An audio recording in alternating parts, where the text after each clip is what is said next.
Here we go. Hi, everybody. How are we doing today? Yeah. Hi, Jake. Hey, Did you see that Tesh how's used things? all the luck? I didn't, but not surprising. Yeah, I know. Typical Tesh. It uses I everything mean, for I, himself. I, I did, I did the same thing the week before. So, you I know. mean, yeah, you know, you did you did a solo session, right? So it was fine. Yeah, that's right. All right. So since Neil's too scared to play, why don't we kind of jump into what is happening today? Last time when we left off, let's see, you and 2 and 3 went into the outer plane that you believe is Vroga's home. You got taken there with the spell you cast. With the transference there, you kind of came to a place that reminded you of the Barren Lands, traveled through them, hearing the combat at like just over the horizon, chased that until, there was a moral quandary with 3, and then eventually going to the edge of the world where you realized, oh, the world that I'm on is literally just like a floating island of world surrounded by a bunch of other floating islands of worlds. Jumped off the cliff, realized that you can kind of control which way is down. You're able to intelligently use that to switch gravity a couple of times and then land on the ground hard but not hurt and save 3. 2, however, went splat and turned into an axe. Weird. You grabbed the axe, you traveled for a bit more, went to the edge of that, and then came across a group of, you think centaur, but they're actually called Barior. They're, instead of being centaurian horsemen, they're centaurian goatmen, not to be confused with a bipedal satyr. They are quadrupeds. So you met with the Borior, learned some stuff from them, kind of befriended them, so on and so forth. 2 of them are guiding 3 with the idea of a vision that you had, you believe it's from Vroga, leading her to go fight a bunch of ice giants and find a portal that exists between them and returning home. And that's where she left you. You have 2 in hand as an axe, and you travel to Borior for a considerable amount of time up, effectively, to finally end on one of the islands of lands that we discussed beforehand, but this one being like an ocean bit of land with water constantly running off of it, and like a waterfall all around, spraying the area beneath it with just water all around. In the center of this like oceanic island, which isn't terribly large, is actually like a small sandy beach island. No trees or anything on it, but like a small sandy beach island, which apparently is where this particular Borior who you're with used to spend as like a secret getaway with his beloved. Literally, it's where they spent effectively like a honeymoon, where they got after they got married. It's where they would sneak away to when they needed time alone. Unfortunately, his beloved had passed because of XYZ at some point in time, and so he's sharing the secret with you as a place for you to traverse. He gifted into you a very magical sword, a very special sword, comprised of a very unique material made out of the fire dwarves. Fire giants that exist in this place. The fire giants seemingly able to construct Giants to dwarves. How'd you mix that one up? I did, because giants are literally like the fire dwarves. Fire giants are like the dwarves of the giants. They're actually 1 or 2 size categories shorter than the other giants, and they're very like stout, and they're the crafters and so on and so forth. So they're actually like the dwarves of the giants, which is maybe weird sounding, but anyways. So the fire giants, seemingly having constructed some sort of fortress made out of some sort of metal that they're able to use to hold back the natural planar energies and persuades of this plane of existence. Able to kind of like hold it back. So anyways, this sword seems to be comprised out of a metal that they have learned how to fabricate or refine or whatever it is. The sword itself kind of is in opposition to the plane. Should you place the sword down in a particular direction, even if the lands that you're on is spinning or turning, or the land that you're facing it before is spinning or turning, anything, it'll always point true to the direction that you pointed in the plane. So it's important to note as you place it down, knowing which way you want to go. because you can't feel the planar energies, the currents. Excuse me. You can't feel the planar energies or currents around you. You place it down, and your character rests. As your character kind of lies down to sleep that day after everything that he just transpired, what's going through Grishka's head? What is he thinking about? What is his plans? What is kind of like, what is it that keeps him up at night and that fills his mind while he's trying to gather his energy? Please ban Neil. I wish, but unfortunately, I can't. He has too much power here.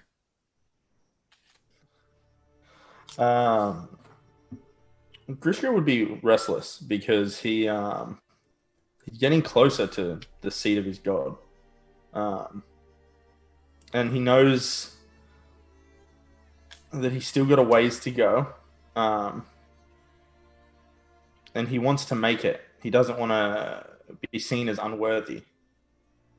So that'd be mostly what's going through his head at the moment. He hasn't thought as far ahead as what's going to happen once he gets to the heart.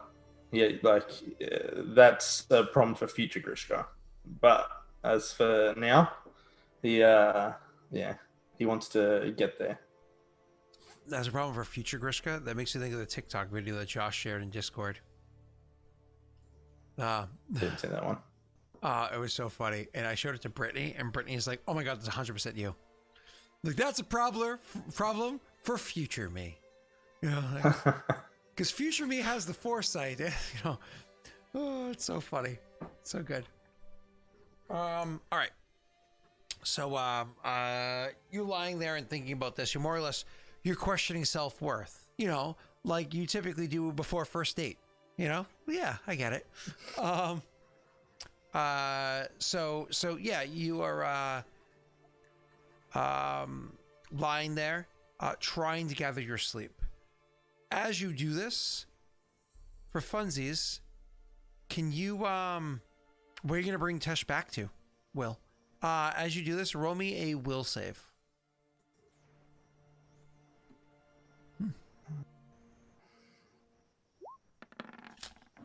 23.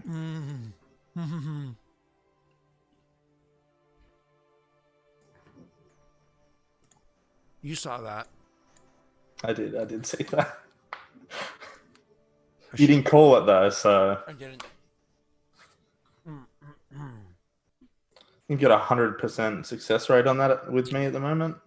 Hey, Neil, can you do me a tiny little favor? Can you just 1 second timeout Will for a second? / timeout, by the way, space 1. Just to make sure he knows that's not how we treat our boy. So anyways, appreciate that, Scott. Yeah, I was talking. Yeah. You're welcome. So, you actually able to sleep well. You fall asleep. It's not quick or easy, but you do eventually pass out. You get good sleep, and then you are, wake up in the morning, and you're kind of the same mentality. You know that this place seems to have an effect on the mind. You saw it with 3, but something that you can hold steadfast against. I mean, you have by far the best will save out of everybody in the game. You have +10. Nobody's that good in all the campaigns. I mean, sure, Thronekeeper is on easy mode, so they can just roll like effectively a natty 1 and still pass, but not because their modifier is that amazing. I think Kroll has the best actually. Oh, my apologies. They're not on easy mode. They're on story mode. The rolling of the dice is just for the sake of feeling like you're playing a game, but it happens anyways. Yeah. Yeah, you Kroll, whatever. Who cares about him? He's an idiot. So you wake up in the morning and you know which direction to go. The blade, as I was describing beforehand in your past session, is kind of pointing towards you, like pointing towards your gut. So you kind of like wake up and you notice you put it to sleep that way. It's pointing towards your gut. After you're done getting ready, whichever way it is, you're going to need to follow that. So it might be instinct for Grishka. It's kind of like wake up and grab his weapons. It's from Life in the Barren Lands, so on and so forth. You have to fight that instinct and just leave it there. It's not time to pick it up yet. You get up in the morning. You get yourself ready, maybe jog around the little island for a bit. Honestly, you could go for a bit of a dip.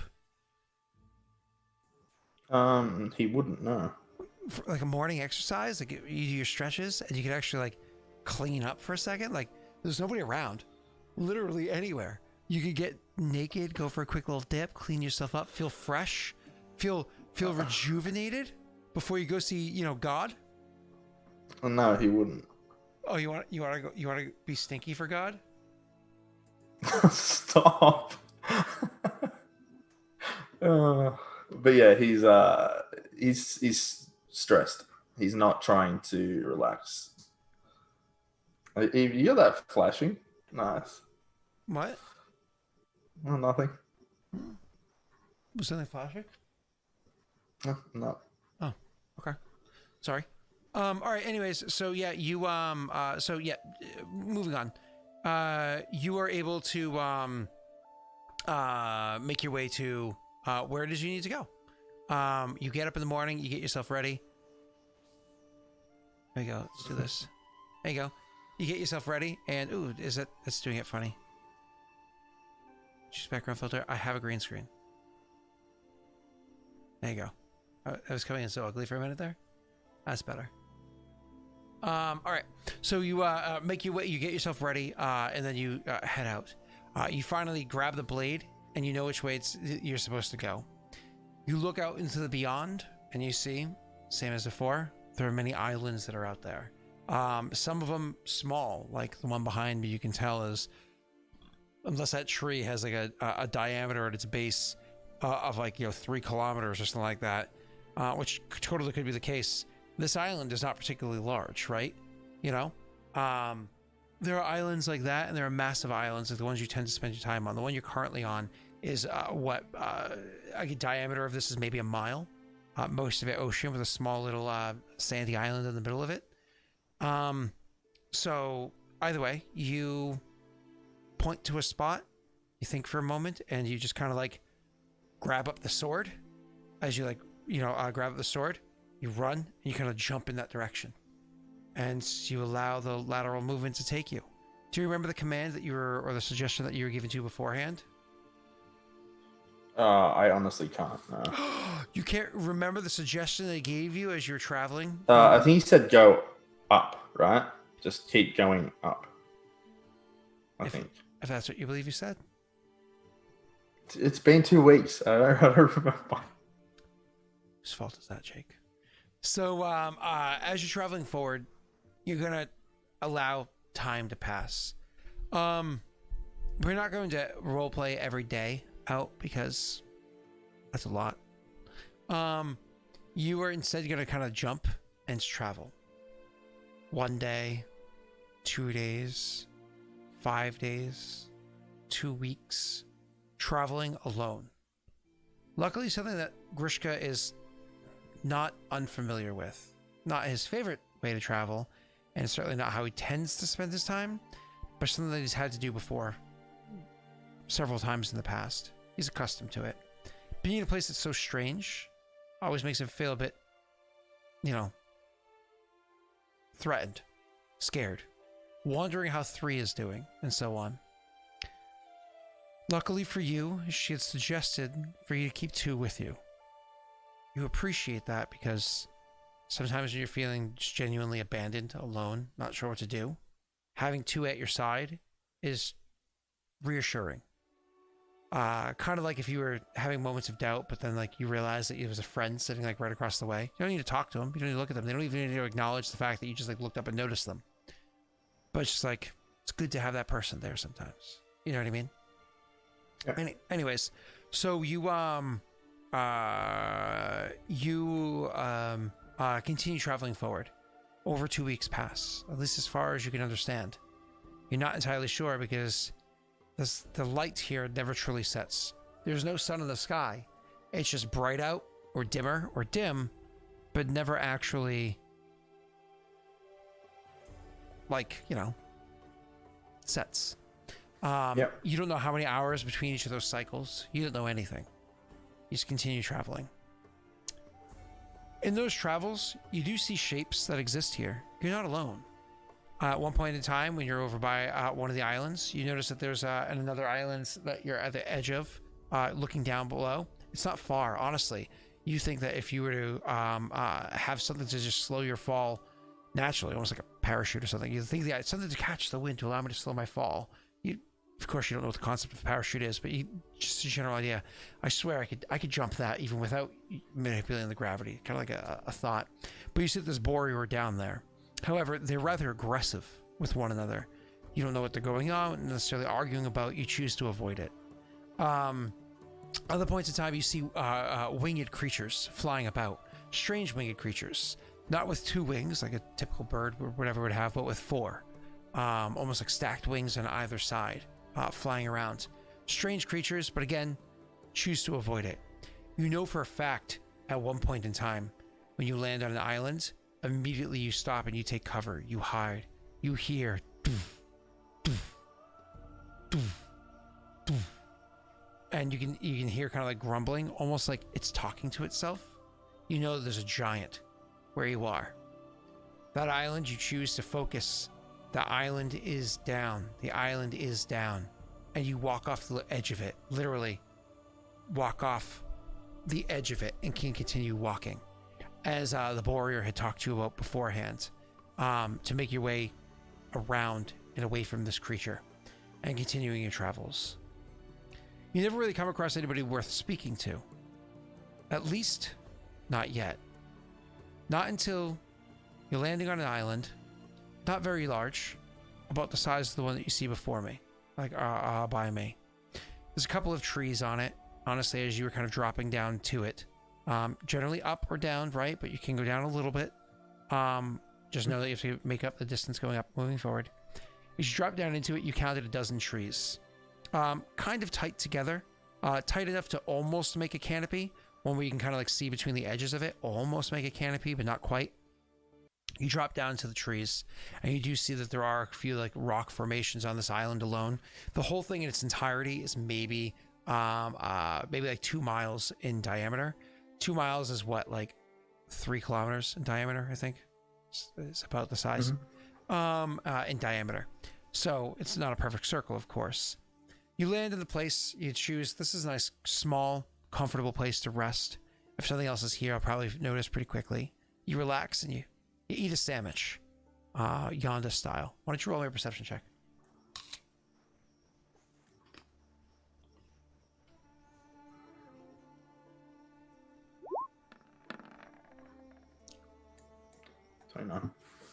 It's pretty good. Oh, Jesus. Hold on. Just give me about 10 seconds.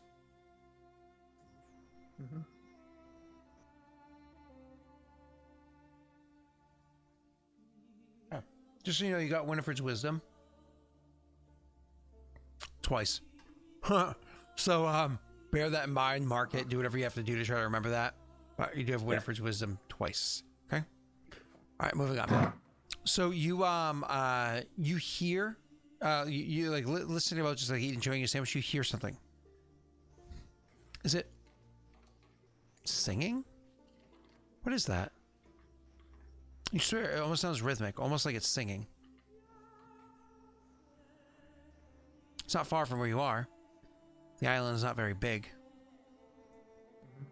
What do you do? Gonna try and keep going from like bit of cover to bit of cover, or if there's any longer grass, I'll try and stealth up a bit closer so I can get a look at what is singing. Okay, why don't you roll your stealth check for me, please, sir?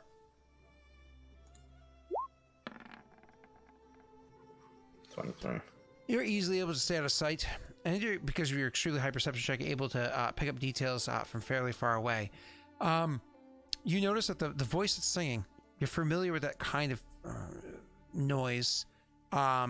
You've barely encountered them in your life, but you've have encountered them before.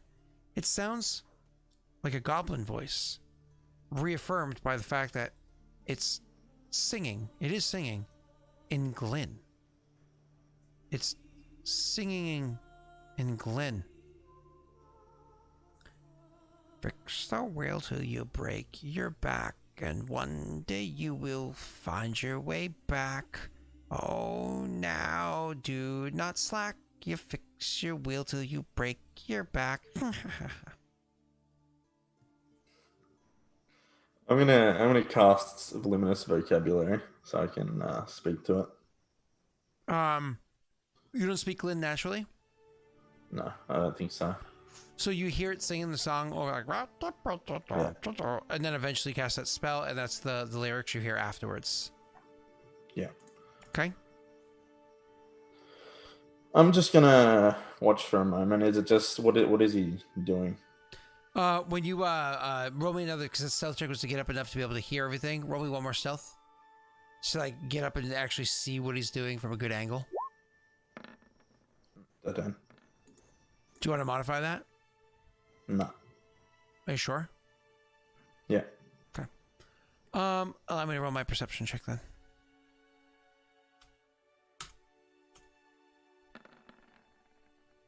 I got 11 higher.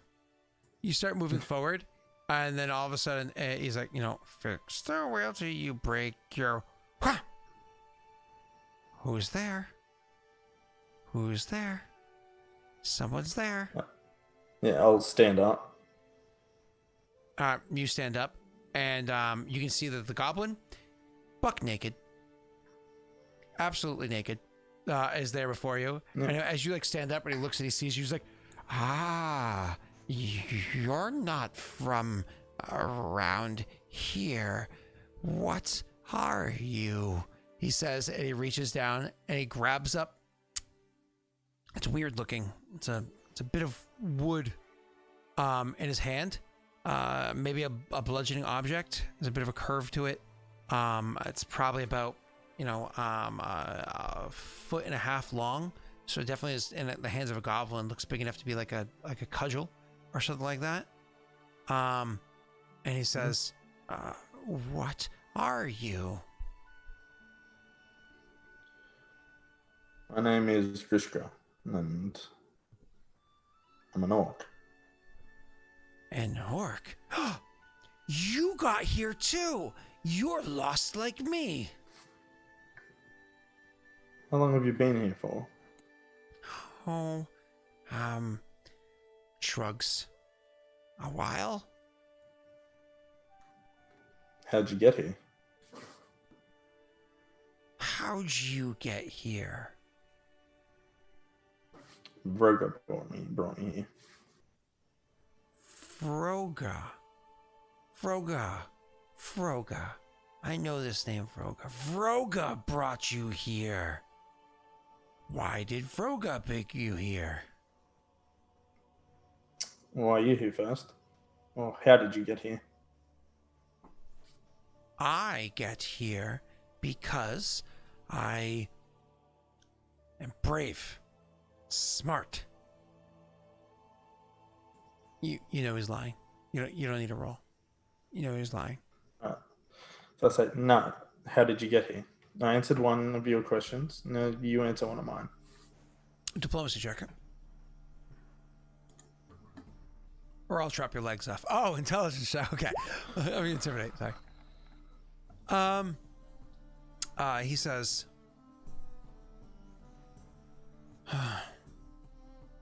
well, if I must tell you, you won't know anybody. I'll tell you. I took a treasure from my god. Who is your god? It's the god of the mountain. I took a treasure from his treasure room. We are supposed to bring treasure to the room. I was bringing treasure as his job, as his place, but I took one. You see, the caravan, it's got hurt and needed new wheel. So, wheel look funny, but good size. So I took the wheel to put on caravan. A wheel was funny look, so I spend time and play with. I touched something and fell. I landed here and the wheel broke. So you've been here on this one island? Yeah, good berries. They make you shit a lot. I shit in my clothes. But that was a while ago.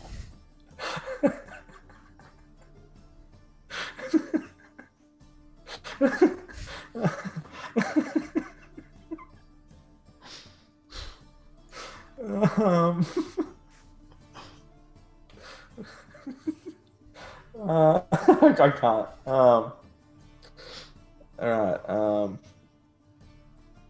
Taken aback, I'll say, so that is what you took, and I'll point to was he fixing something? Well, what you see in his hand is like a bit of wood, but there's probably something by his feet. You know what I mean? Just this grass or whatever that's there.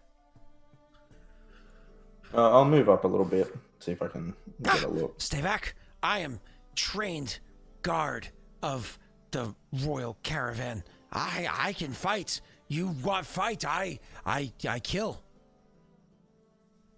Well,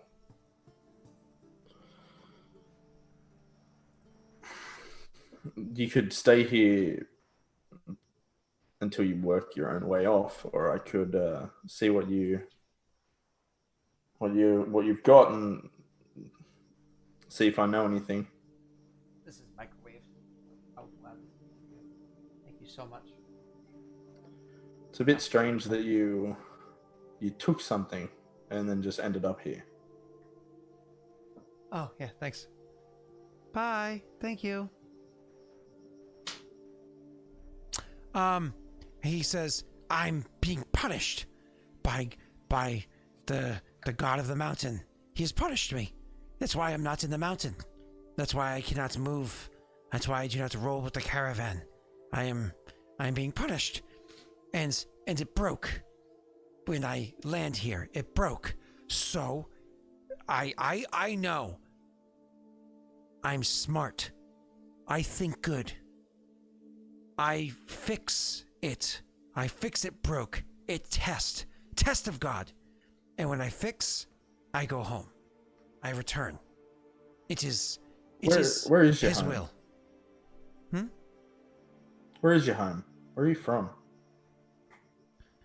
I'm from the mountain. What country? The mountain? The caravan knows no borders. Caravan do not care who says it's their place with funny names. Caravan do not care who it is that rules, whether they be the angry ones with swords, or the angry ones with other swords, or the angry ones with other swords. We live in mountain. And our God tell us where go, what do. We listen. Does your god have a name or just mountain god? He's the god of the mountain. His name cannot be said. Okay. Have I ever heard of a mountain god? No. Okay, sweet.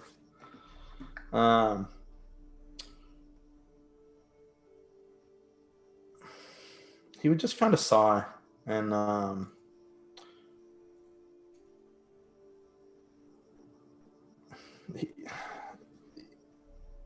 so I'm still not close enough to see what he has. Oh. No, you've walked up. You might not know what it is because of your background. Roll me an intelligence check.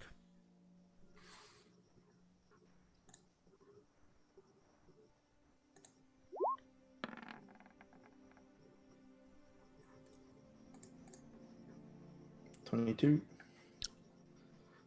You got 90-20. Yep. Huzzah! It is in fact a wheel. You can obviously tell that. But unlike a typical wagon wheel, which, don't get me wrong, it's about the size of what a wagon wheel could be. This obviously is not a wagon wheel. I mean, look at all the friggin' spokes or parts that come out of it all around. There's a bunch of them. This is the helm of a ship. It's not a wheel. It's the helm of a ship. Right, he would kind of laugh a bit and he'd say, that's not a wheel. Yes, it is. Not for a... Look, wheel. It's used to steer the ships. No, it's used for wheel, for rolling. No, it's not. But you're more than welcome to continue that line of thought and continue your pointless endeavor if you'd like. But it's not going to work with that wagon. There, it work. It work with wagon. I fix it.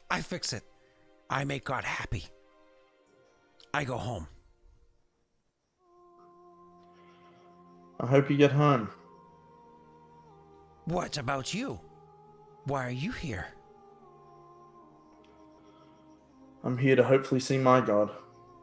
Or somebody that speaks his will. I come for answers. One of the fake gods. What? The Grisha's demeanor will change. High priest, tell us about fake gods. Some people, they're not bright. They, worship fake gods. Gods that don't talk to them.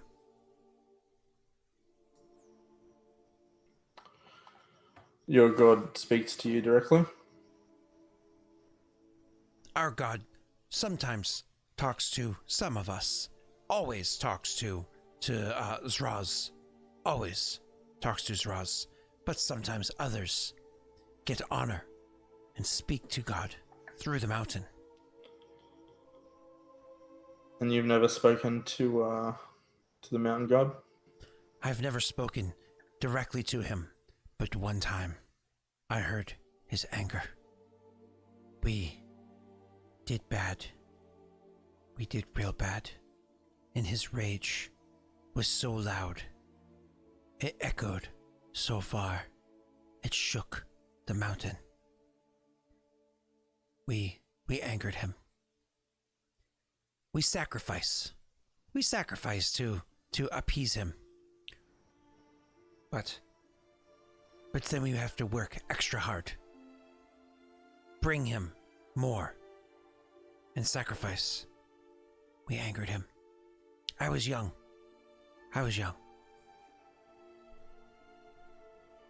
What happened when he got angry? I was young, but I remember. The whole mountain, it shook. And it was loud. A loud grumble, grunt. And everything shook. It was scary. Has any ever looked upon your God?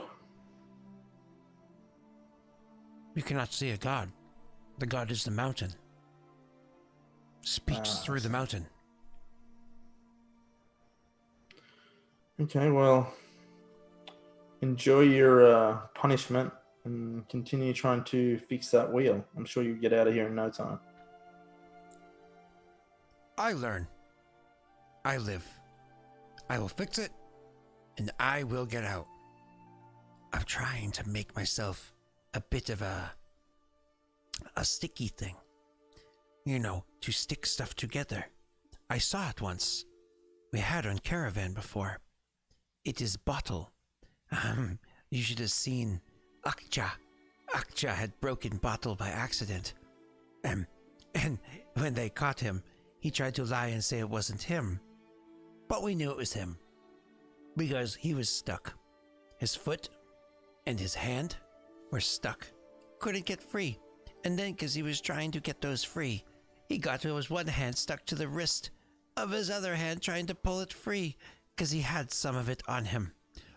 They chopped off his arms and his leg to get him free. I'm trying to make that I found ways to try. Tree over there. If you smash it with rock really hard, it makes goopy sticky stuff. I do that. And then you mix in other things, like if you take piss and let it sit in sun until it gets thick, it makes it sticky, and you mix them together. And then the grass if you squeeze it really hard and you let it sit and dry, it gets sticky. I'm mixing all the sticky together. I will make it stick. I will fix it. He will be happy. I will go home. Well, don't get stuck because someone might remove your arms and legs to unstick you. What did you say? So don't get stuck because somebody might remove your arms and leg to unstick you. Oh, I wish they would. That means I'd be home. This is strange.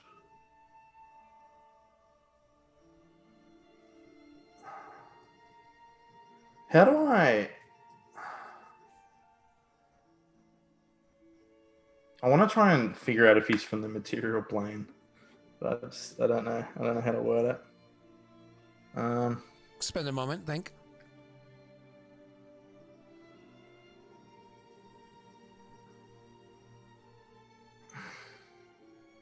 Have you ever seen my kind before? What you mean? Orcs. Yeah. You mean people that, big like you? Look similar to me. Yeah. Here and there. Mm-hmm. You trade with them? Most people big and ugly. You trade with them? Anybody who have coin or trade can trade with the royal caravan.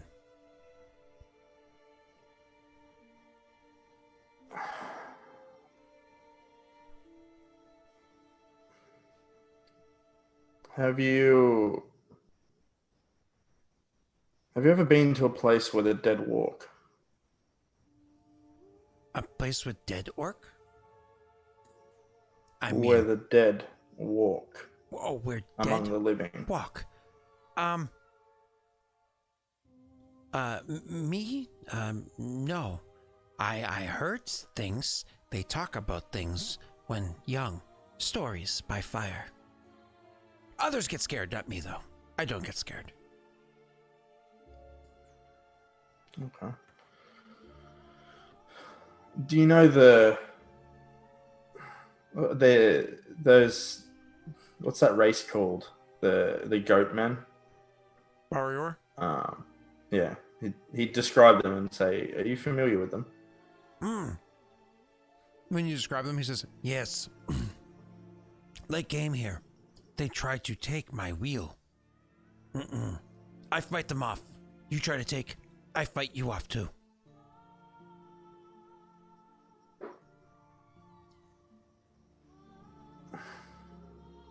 Have you seen them before? Before you got here? Huh? The goat men. Have you seen them before you ended up here?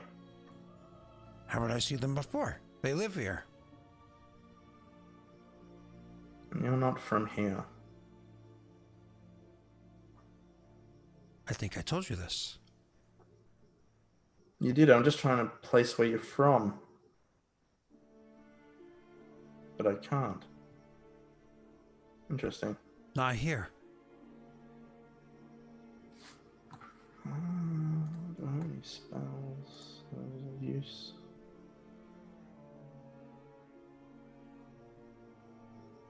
No.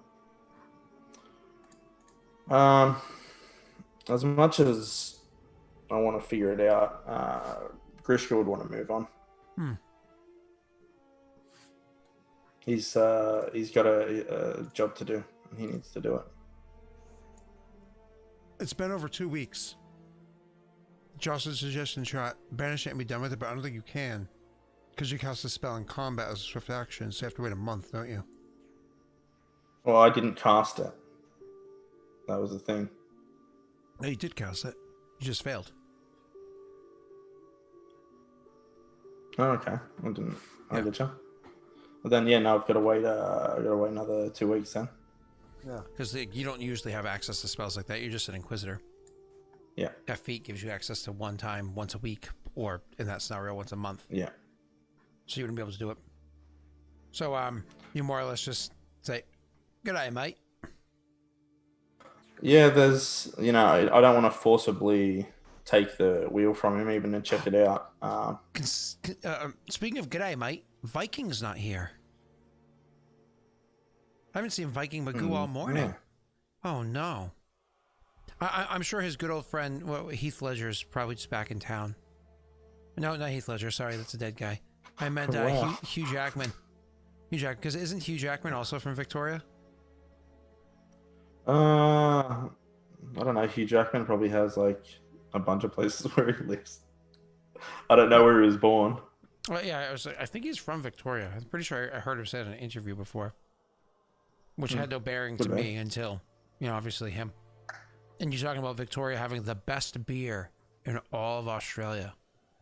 It's so good. It's almost like a Foster's. It's almost as good as a Foster's. Almost as good. Yeah. Anyways, so what do you say? What do you do? He'll just move on. He'll just say, "All right, I'll leave you to it." Good. And so you go to the edge. Decide maybe. Oh, do you continue your rest here? Just like leave him alone, or Nah. move on immediately? Yeah. He's an unknown, and I don't have time for that. Josh asked you a question. I don't know if you care to answer it or not. What potions do I have?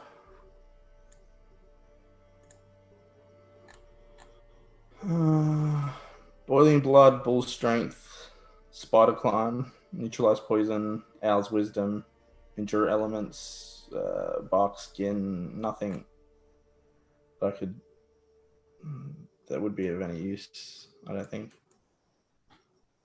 No? Nope. Cool. Not that I can think of anyway, and if I can't think of it, Grishka hasn't thought of it. Nope, you're fine.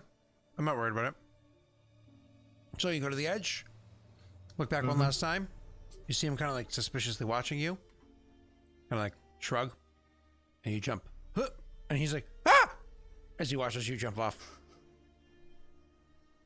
All right.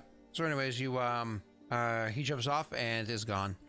Inquisitors don't get full access to their entire spell list. They have to choose which spells they know. Yeah. They have a list of spells known. I'm almost positive. So. Yeah, that's the way it is. So you jump off. He's like, "Ah!" and you move on. Another week passes, not encountering anyone or anything else. And then finally another one. Travels for a month, you think? Again, it's hard to tell. This is just rounded numbers here. Give or take a few days, I guess. And then you feel something change about this place. Oh, I need another will save as you travel for so long. I think it meant to make you roll one before and you didn't. You asked me to roll one, and I rolled. Yeah, you're supposed to roll a last. second one. This is supposed to be the third one. Oh well, my mistake. You're good. 21.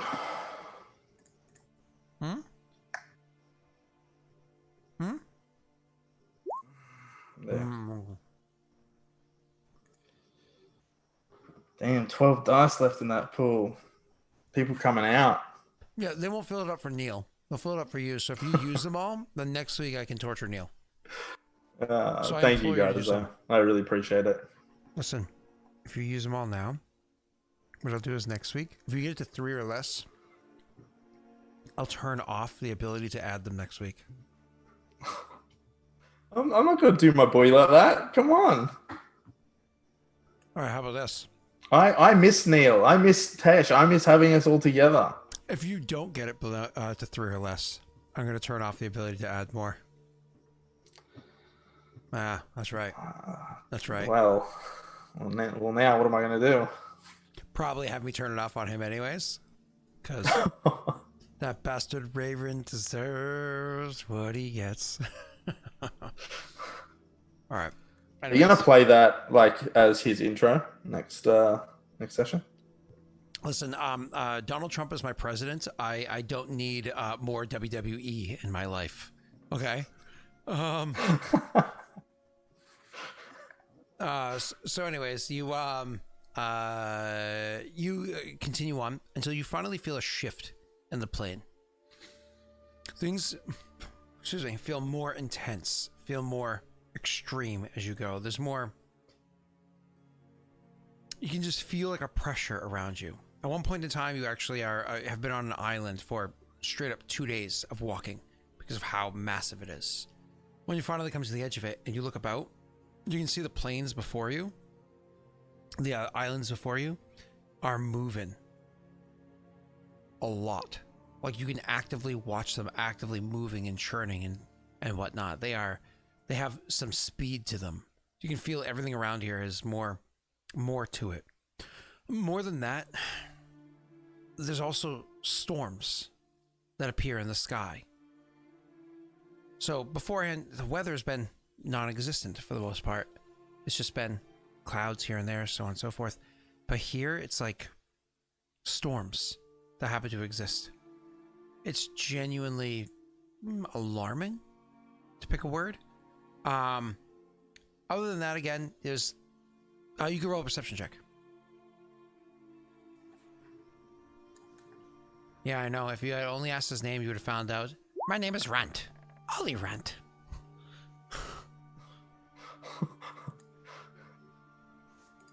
All right. You happy with your 18? I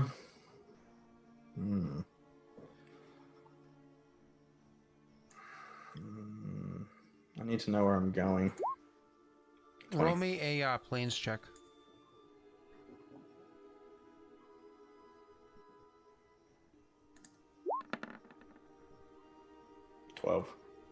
Happy with that result?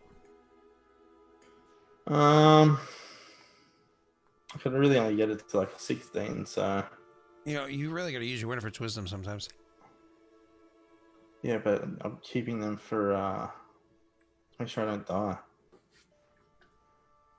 Knowing where you're going helps with not dying. Oh, true.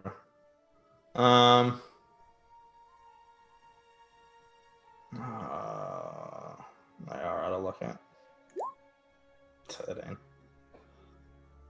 So, looking out in the beyond, you see this, the weather really starting to pick up. Clouds starting to gather. You can see the islands themselves are moving significantly more, which you know is going to make it a lot more difficult for choosing where it is that you're going to focus your gravity, because gravity is going to shift beneath you as you're moving. But also, you can see an active battle happening not far away.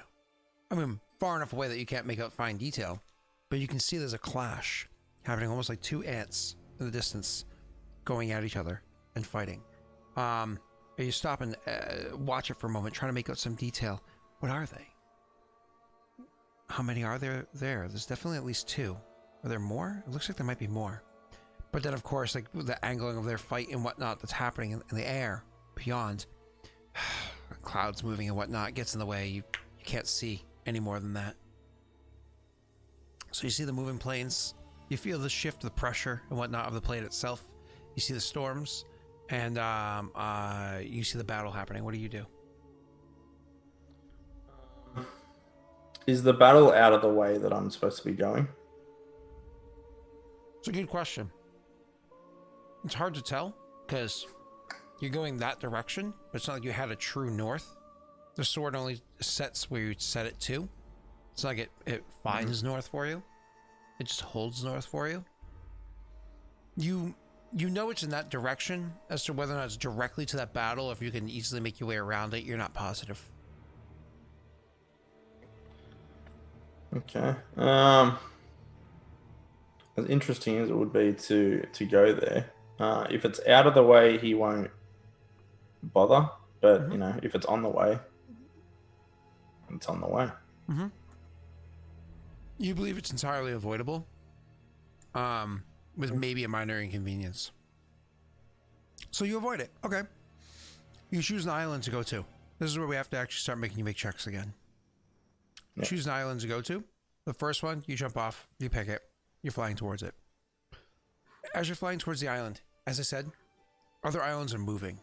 You come to the realization as you're dropping down towards this island that's before you, choosing for that to be down somewhere else. You look across and you see an island, you're like that way, and all of a sudden your body's like pulled towards it, and you immediately, it almost feels like a lurching feeling, as if like, you know, you're just like jacked towards it, but then all of a sudden you have like the arms out, kind of like free fall, like you're diving off of a skydiving. I mean, your character's gonna get so addicted to this, he's gonna be such an adrenaline junkie after this. He's like, we need to invent skydiving, you know, or Bungee jumping, squirrel suits, you know, you know, kind of like going towards it. As you're falling towards this location, you see, roll me a perception check, sir.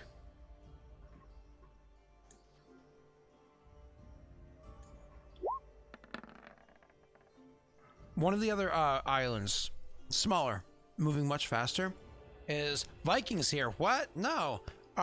Starts to like kind of fly in the vicinity of you, and you realize, oh my god, this thing's moving so fast. It's going to intercept between me and where I want to go. Almost like if you were falling through the air and an airplane got between you and the ground. You're not going to hit that airplane any less forcefully than anything else. You realize, oh shit, it's coming quick. What's your plan? All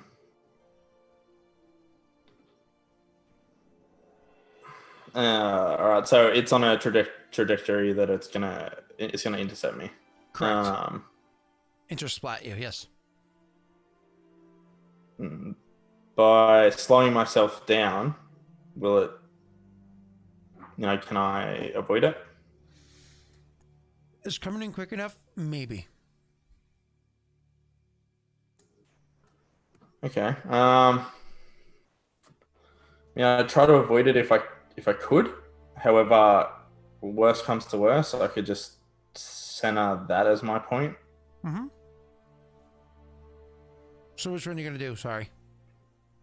I'll probably try and slow myself first. Focus back the other way. Will save. Yeah. Oh no! Is it will save or is it a wisdom check? I'm saying will save. It's actually a wisdom check.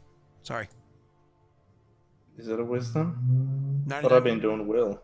Let me just double check. Oh, it is. Is it will or wisdom? I'm so sorry. I was confused because there's so many additions. Because I got the bonuses, I think, for having 3 with me last time, I think. You might be right. Again, there's so many additions. You have to give me 1 second on this one. It's going to be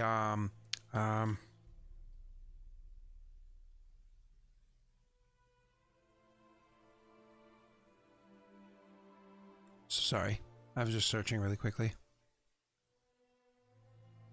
No, you're all good.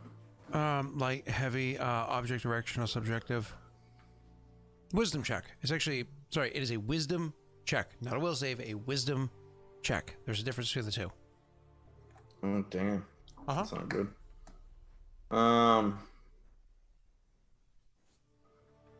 I'll use my Winifred's wisdom.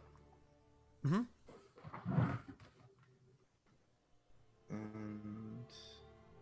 we totally weren't talking about you, Viking. Don't worry about it. So +5 to this. 20. Okay.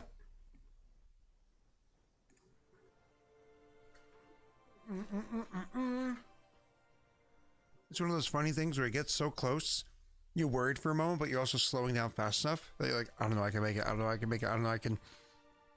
And literally, you get down to the point where you hit the ground with not a ton of force, enough force as if you jumped off like the third, step of a staircase onto the ground. Like that much force, you kind of like, hit the ground, and then immediately afterwards, you're like, and you start falling upwards away from the thing as it's swooping by. Yeah. Once that, like, when I know that it's gone past, like, I want to change my Back to the directory island you were at before. Yeah. Roll your wisdom check.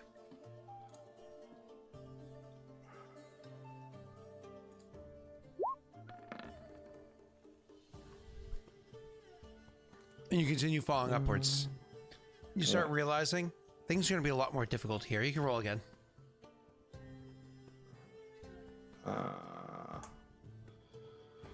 Then I'll have to use my second Winifred's so I can keep going. Up to you, sir. So I can't remember what the DC was, but I thought I was rolling Will before. But if it was Wisdom, I think it was like a 17 or something. That's actually quite difficult. So I'll use it. This is the character with the highest wisdom in all the campaigns. Yeah, so 19. And you start falling back down, and eventually do the flip. I'm not going to make you roll again at this point. To make sure that you lands down there, because I imagine you're now being a bit more cautious, so you slow down way too early and they have to go back. They just slow down maybe a little too early again, and they have to drop back down. Maybe hit the ground with a little bit of force, or maybe you can hit it softly, but you're kind of accustomed to it at this point. You realize things are only going to get worse from here. The next 3 days of travel see bits of battle happening around where you are, a bit more kind of cropping up. One of the things you actually see, one of the islands you end up landing on, it catches your attention because it's like a really cool formation of stone down below. Just like, I can spare time to land there. And when you do, you realize it's an island of graves. It's a whole island of graves. Walking about and looking at the graves, not all of them are marked. Actually, marking graves is not entirely the most common thing in the world, because cutting into stone is not exactly easy to do consistently, accurately, so on and so forth. Because again, you're talking Renaissance era is the best technology you have back in Aeroth. So that being said, cutting into stone to carve like letters accurately, not exactly super easy. And these stones, while clearly they're meant to be grave markers, it's not like these are all, well-formed headstones and whatnot. Anyways, so they you can see that this is a graveyard that you're walking on. As you're walking through the graveyard, it's probably the most somber you felt since you got here. It's the first time you can almost feel like the chaos of the place doesn't weigh too heavily on you. There's a degree of peacefulness that exists here. It's actually, honestly, a good spot for you to rest for the night. Well, normally I wouldn't be resting around graves, but I guess I need a rest. You can choose not to. You can choose to move on before you do. So he feels like kind of at peace. That's what you're saying? Yeah, it's calmer. It's settled here. Like if you typically when you go through a graveyard, things just, I'm sure you've walked through graveyards before. Things just always feel peaceful there. It's true here as well. All right. Yeah. So, is there any non-grave spot that I can settle to? The whole island is set up with graves, edge to edge, top to bottom, so on and so forth. But they're not so close together, so densely packed that there's not a space where you can like find like a spot next to a tree or whatever it is, where you can kind of like rest up.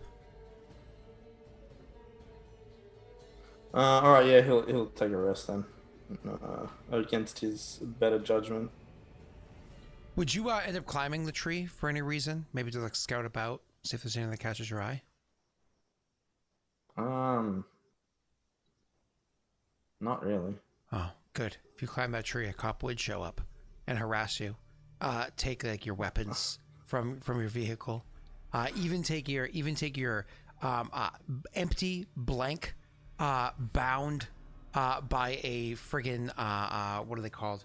Like a bookbinder, a specially made book for you from someone that cares about you, and call it a Necronomicon, even though it's literally blank, not a single page written in.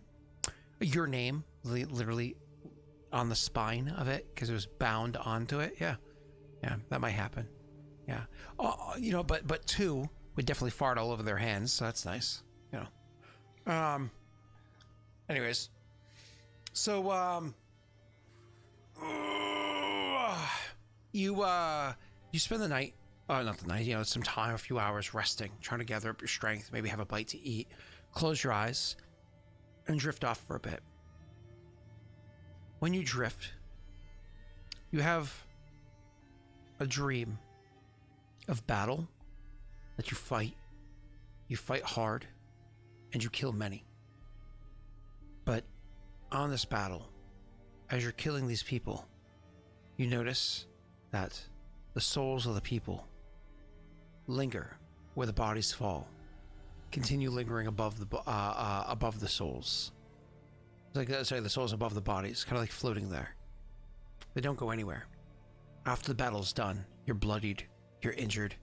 You don't think your arm is ever going to be the same again. You're exhausted, out of breath.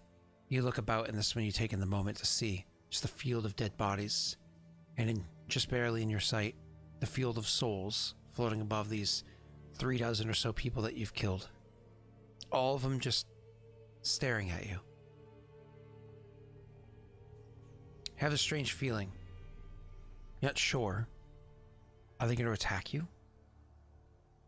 Or are they waiting? Are they waiting for you? Are they waiting for something else? In this dream, what does Grishka do?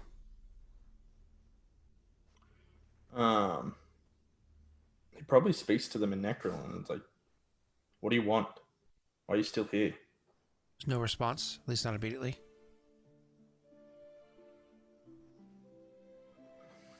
He'll repeat it again in Orcish. I mean, Necro would be more appropriate to repeat it again, and they weren't necessarily orcs, That's his native tongue. It's what he would default to. You would actually hear a voice say something from just behind you. They're waiting to see where they go.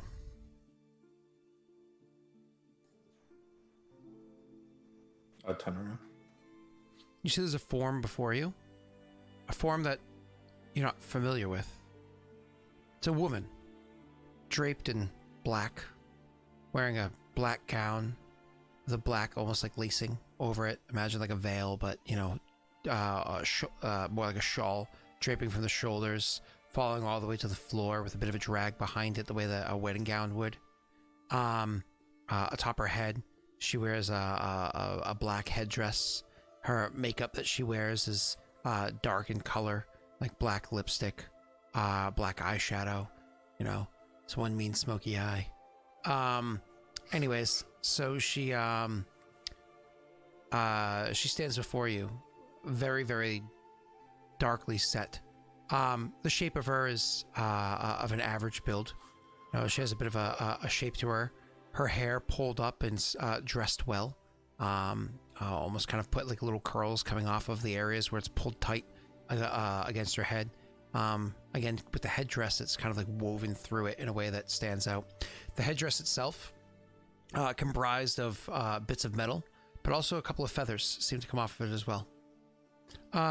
She looks unfamiliar to you. You don't recognize her form, or anything. The voice, nothing.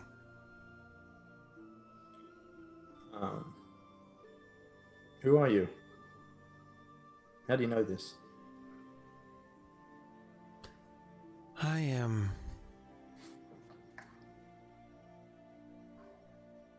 the one who's meant to process them. No, let me take that back. I am the one that's meant to take them.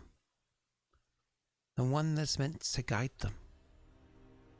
To bring them where they're supposed to go.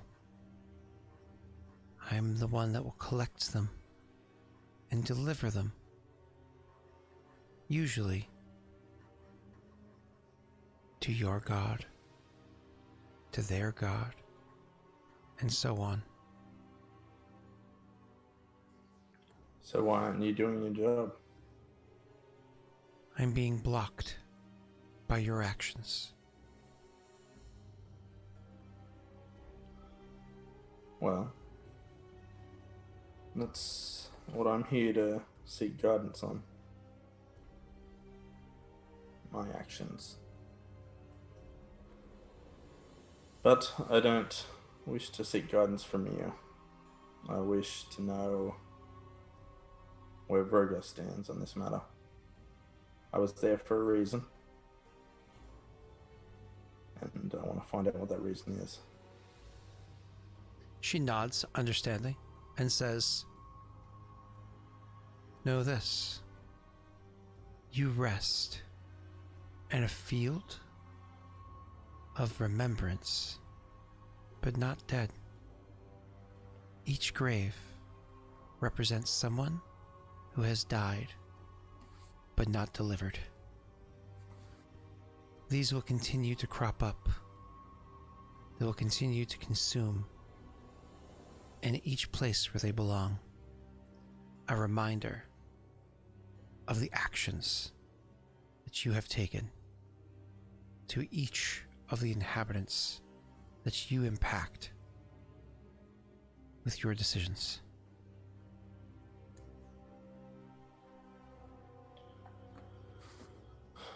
He'll nod at her because there is some guilt there that he may have inadvertently done the wrong thing. But he'll just he'll stand there and he'll nod and he'll say, once again, that's why I'm here. Rogar should have what is his, as should the others. Do you find it a burden having choice?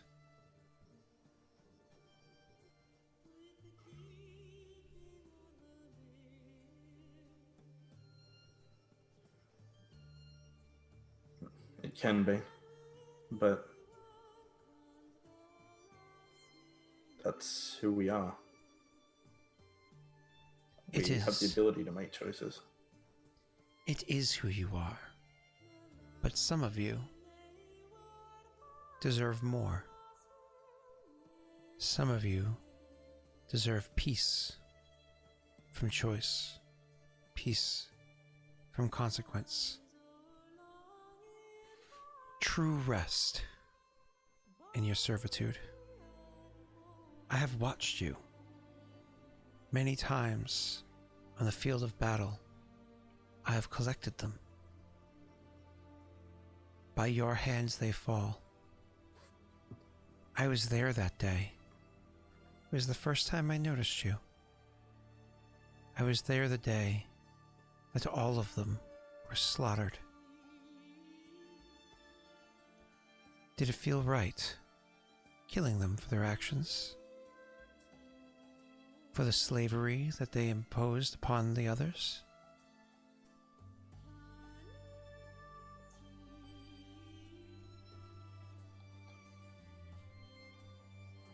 What's she referring to? What time? In the Did this water jog temple. a memory? In the water temple. In the water temple. With, okay. With two. Yeah. I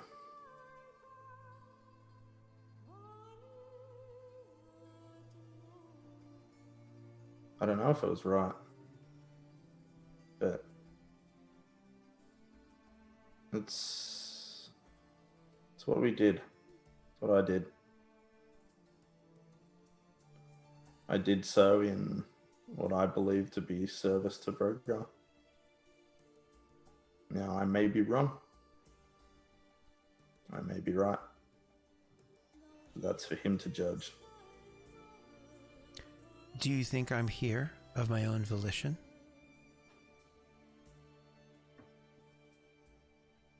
I don't know. I don't know you. Never heard of you. Of course you haven't. Mortals are so caught up in their own lives, their own experiences. Very few seek to understand beyond. And those that seek it have an even smaller number that ever achieve it. And then an even smaller number that understand it. Truly understand it. Where you stay is not a safe place. It's a place that pulls you from who you are. It's a place where you can die if you do not awaken and remove yourself from it soon. You're being called. These graves are empty and they need to be filled. They've been empty for so long. Who's to say that they are very concerned as to which soul fills them? Imagine it like a void, a vacuum, and you're being pulled in due to your proximity. I come here on command to make an offer because you have choice.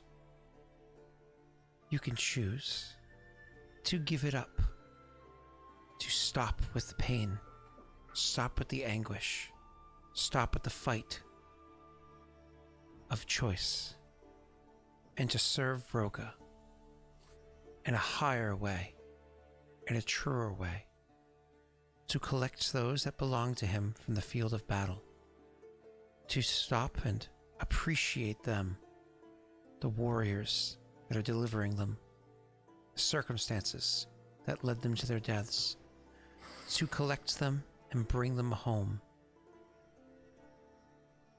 It's a choice, potentially the last one you ever make. You need only give in to the pull around you, and I will take you to a new life.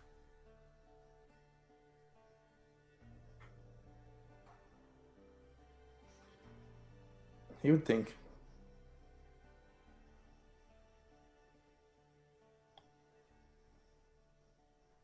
I believe there is more that I'm destined for. Or everything that has happened so far, there is a greater purpose, and I am to have some part in it. Your offer, while tempting, is rejected. Know this, mortal. This offer likely will never come again. And you have been part of many great things thus far. You've taken many lives thus far. And the service that you provide can be even greater and can be eternal. You look to be the blazing flame that provides the service that you can, and its glory and its might and its flash, but it is quickly snuffed out.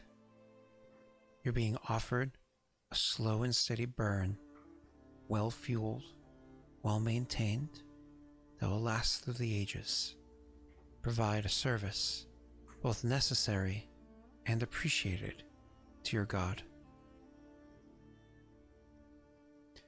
It is, however, a choice that does remove choice.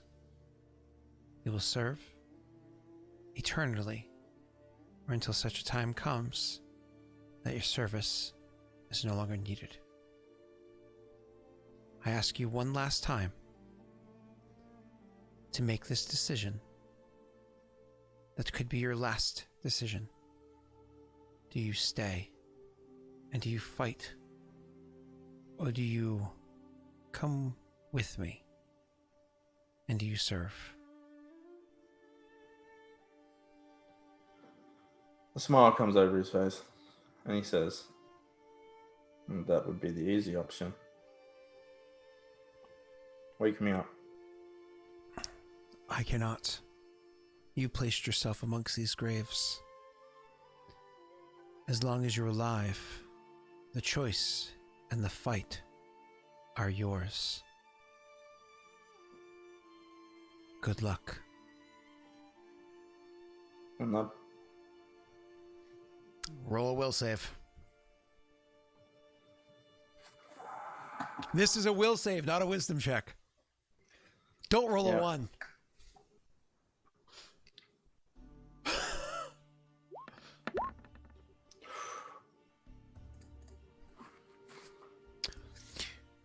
You open your eyes to the realization that you are not lying atop the grass like you were before. You're instead beneath the ground. You're embedded in it. You're inside of a grave. Hollowed out cavernous area within the dirt. Very small, tight to you. Barely any movement from shoulder to shoulder. Barely any movement with your head brushed against the dirt above your head to move your toes. You don't have much space there. What do you do? I'm gonna try and dig my way out. Like, Dig up. Yeah. He'll probably put a hand if he can, if it's around, to two, and he'd say, "Help me, brother," like you used to, and he'll just try and get out. You say, "Help me, brother," like you used to, and you start trying to dig upwards. And as you get like the second claw mark into digging, like in front of you, you come to the realization, almost like the axe on its own, kind of like as you go to dig a third claw mark, kind of twists in your hand. Feel it almost like a little twitch in your hand, stopping you from digging in front of you.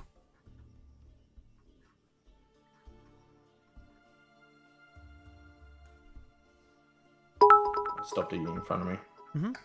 I'll try and shuffle and roll myself over. I'd start again. Just gotta dig almost like at the side or whatever it is. So again, same direction, same twitch after like the second stroke with the axe. Shuffle again, I imagine? Yeah. This time, as you dig, it's difficult because your face is pressed against the ground, your body's pressed against the ground. You're trying to dig underneath yourself. And you start digging, like one arm, kind of like shimmy it up, use it to like hoist yourself up a bit. Start trying to dig away at what is in front of you, at the ground beneath you, in an area where you can't really lift yourself, you can't really move, there's very little movement room. And you start digging and digging. And survival check, because that's digging's a survival thing.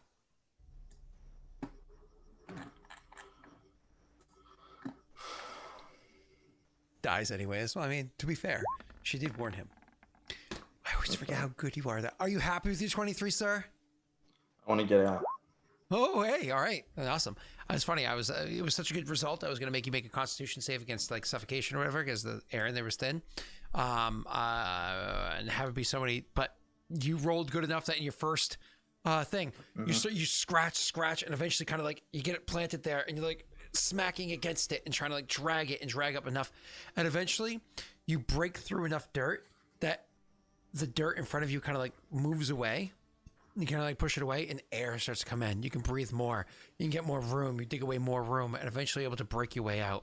You have to be careful though, because after you're finally getting it's set up so you can break your way out, you're going to fall through the ground into the sky. So you have to reorient yourself. Wisdom check real quick.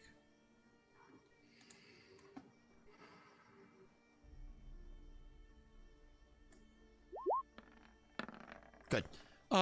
Wisdom check real quick. What ends up happening? Somebody ban that motherfucker. These people are so annoying. Bots. So anyways, Damn bots. So, yeah, anyways, isn't that like, can't you get banned, like, from Twitch for using websites like that? Why would you even want to spend money on something that's just going to get you in trouble? Like, it's so stupid. Anyways, so... I remember Tesh freaking out about it once, because I think it happened to him. He just got a bunch of followers all in... If you can prove that it wasn't you that did it, and you can prove that you're, like, denouncing it immediately afterwards and asking for it to blah, blah, blah, blah, you can, yeah. Anyway, so back to you. So you come to the realization that when you were put in there, pulled into the ground, whatever happened, it also oriented you in such a way that the thin part of the soil was behind you. So you'd have been digging down and you could have been digging forever until you died, you know? But luckily, two, as you asked them, gave you, or maybe it was just instinct, whatever it was, gave you the inspiration to realize, no, this is a trick. It's a trick within a trick. You dig yourself free, you're able to pull yourself out of the ground. And you look around, and you can see that all the graves themselves seem to be shifting, seem to be moving. This whole island seems to be shifting and moving. it looks like, oh shit, literally the ground itself is starting to like fold and bend. What looks like an island that was flat with a whole bunch of rocks all around it are starting now to look like the inside of a mouth with layers and layers of teeth starting to like slowly reach up. So as you're standing in the center, is it starting to bend up to inevitably collapse in on you. As you break yourself free, what do? I go up. You're going to orient yourself up? Yep. So you just kind of oriented yourself down, and immediately afterwards you want to orient yourself up. Rolling another wisdom check, sir. I want to get away from the mouth. Yeah, you want to go straight away, like that island there. And that way the thing, as it's collapsing, you're going to remove yourself from it. Gotcha. Yeah, that's definitely what I want to do. To confirm, because that sounded sarcastic, that is actually what you want to do. No, yes. no. That's what I want to do. I don't want to be eaten. Okay. All right, go ahead. So while I'm doing this, can I move like as well as this? Take all my concentration. I just stand there. I mean, I think it's a standard action. Character can as a free action. So you actually have your whole turn when you shift your orientation. Okay. Well, I want to try and clamber up. As in, like you said, it's like closing over. I want to try and run. Lifting up. Yep. You know what I mean? So if it fails, I'm not completely fucked. Yep. So yeah, I'll try and do that and then go up. It's like running along the side, almost like grabbing stones or whatever it is, trying to like use them to like climb up. So at first it's mostly a lateral run. That starts to get to a steeper and steeper incline as you go, as the thing raises up more and more as you go, and you're running along, trying to lift yourself up. But unfortunately, like, where is up? Fuck. You realize the reason why choosing up is difficult. You spend an extra moment looking over your shoulder. You don't need to roll because, of course, your perception check is so high. Look over your shoulder and you realize the island that you chose to be up, maybe you did actually successfully look at it, but it's not there anymore.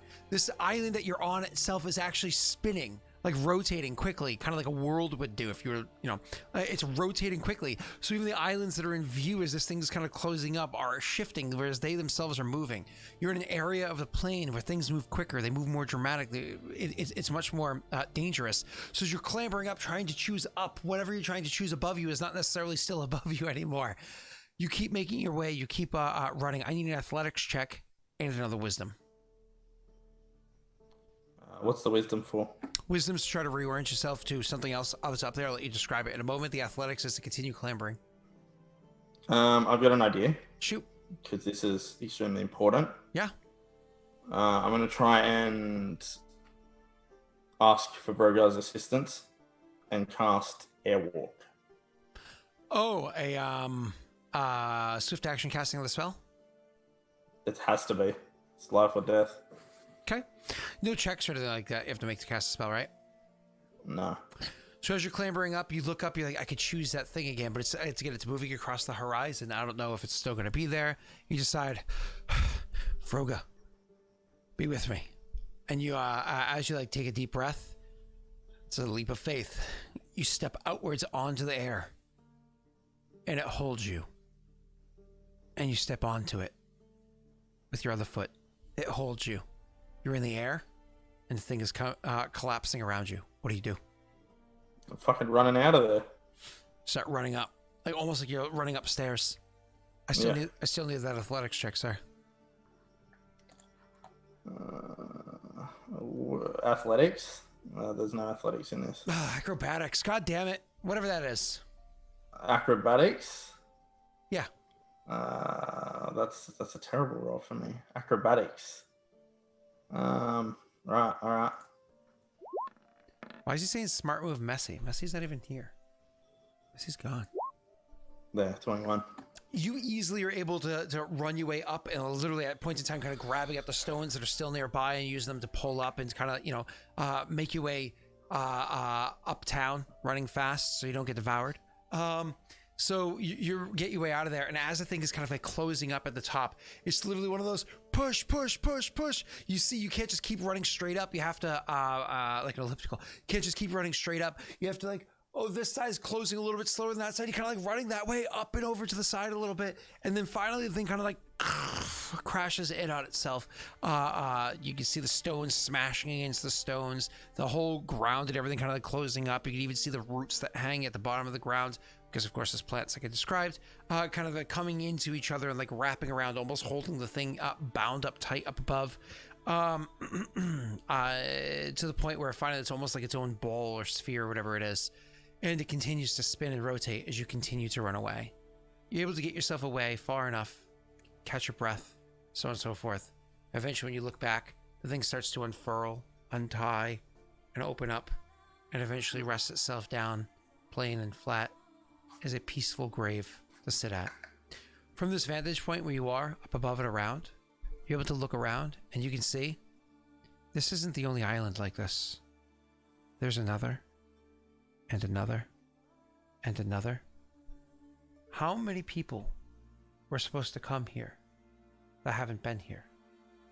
How long has this been going on?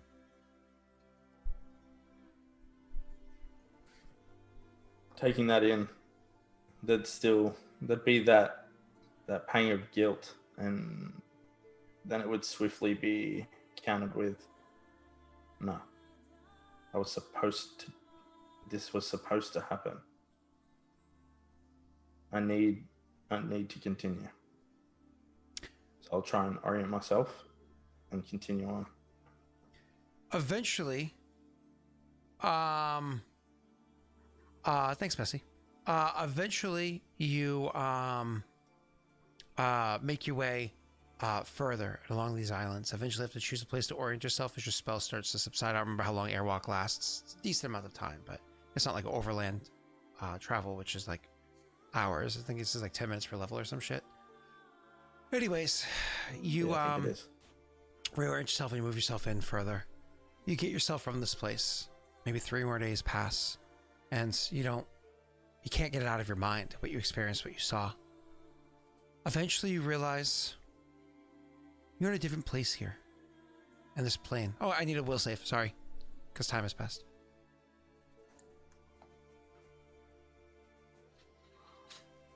A will save or a wisdom? Will save. Okay. It's against the plane itself. Yeah. No, there's your one. You've been traveling for so long through the plains. This is perfect. It's poetic.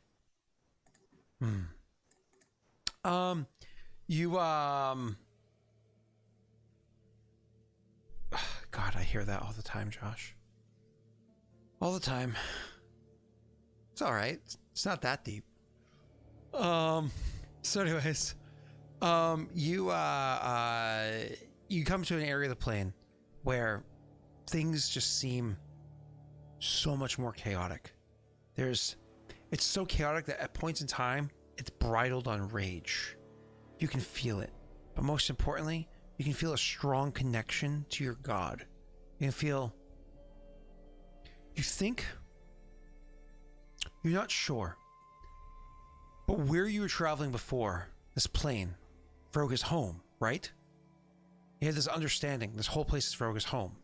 And you heard from that Barrior, that random guy. What was his name?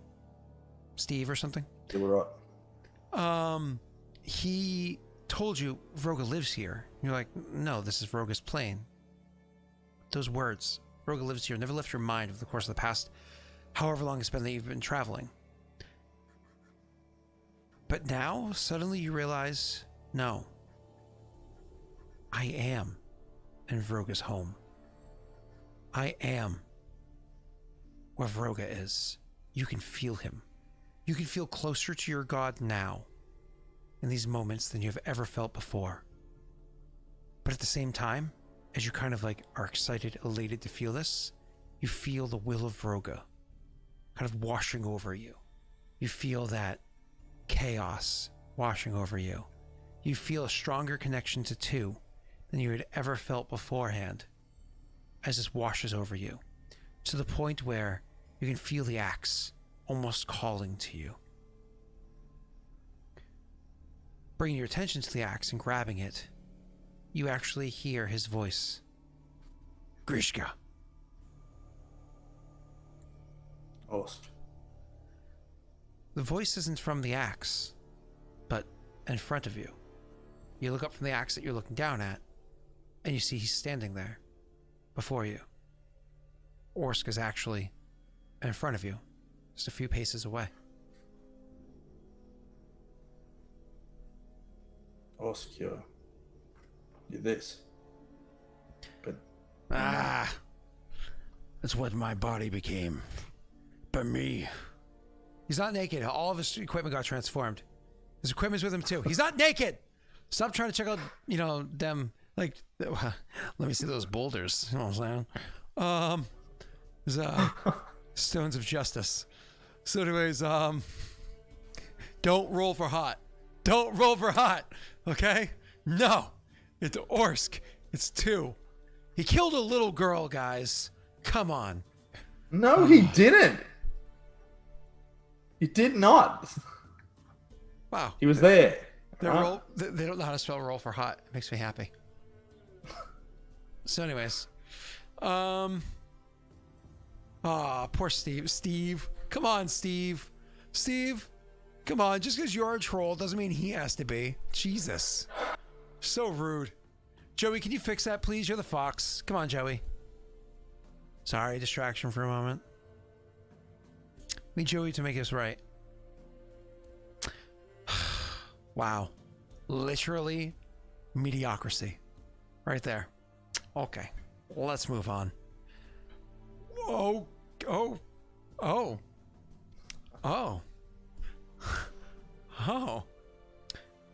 Messy. Whew. Moving on. So you sir, are, you see him before you. He says, that was just my body.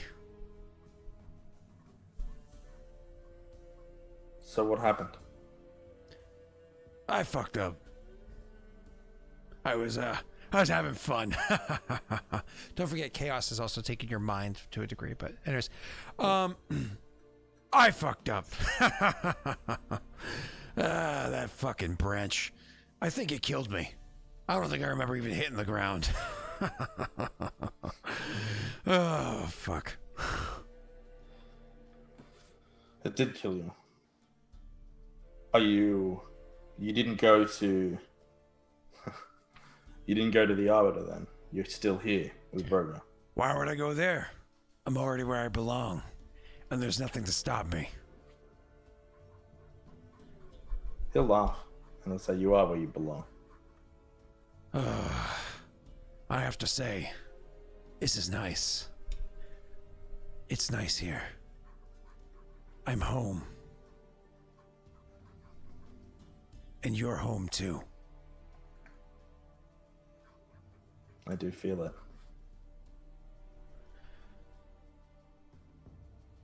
But you're not staying, are you?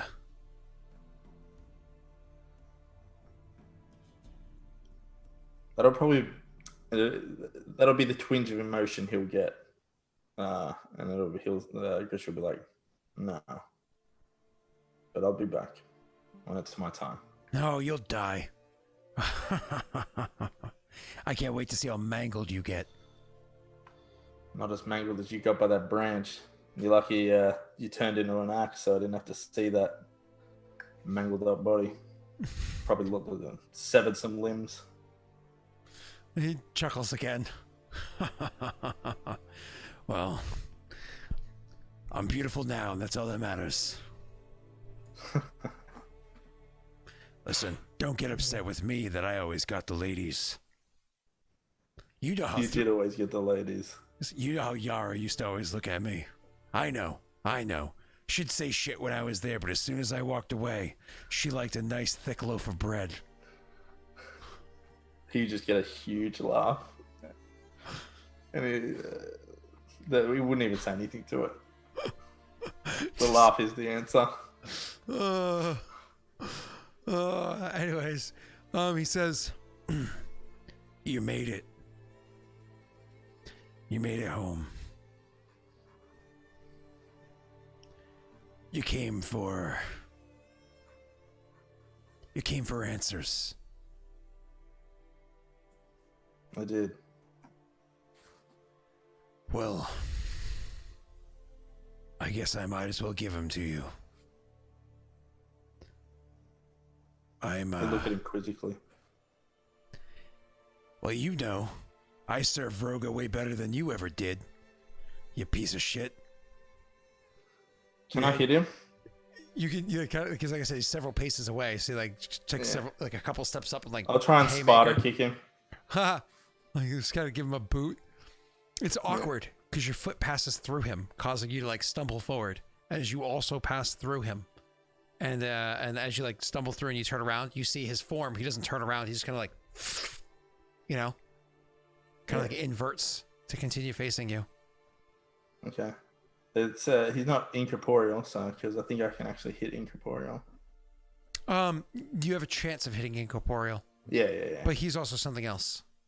Okay, sweet. What answers do you have to give me? You've been here, what? All of a month? You couldn't understand. You will. When your time comes.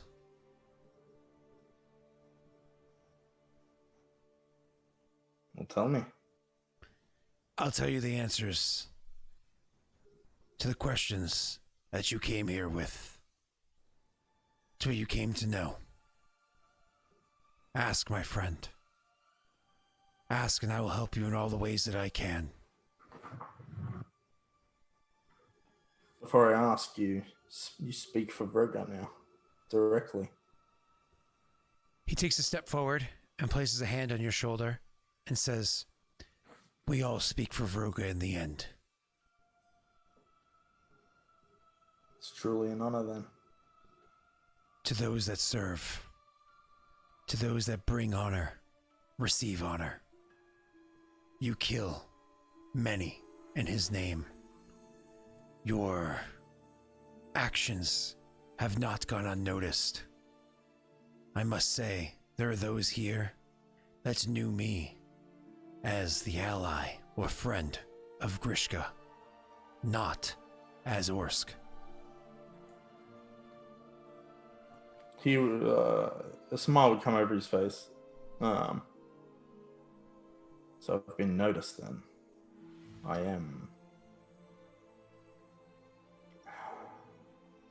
Of course you've been noticed.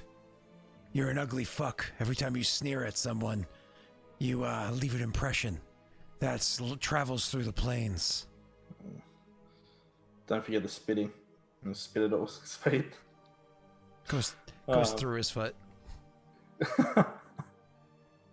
There's a laugh. And then he says,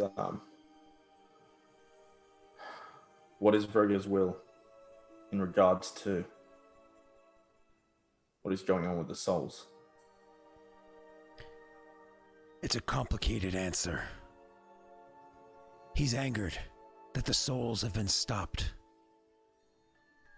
But he does not fight it. He supports the fight, but cannot do so openly.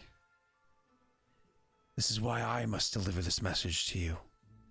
Not many can know this.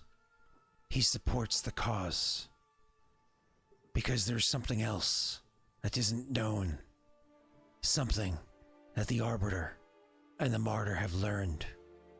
Something that they're fighting against. Vroga supports their fight. He has not fought against them yet, but he probably will soon. For even the god that breaks chains is bound by ancient, by divine order.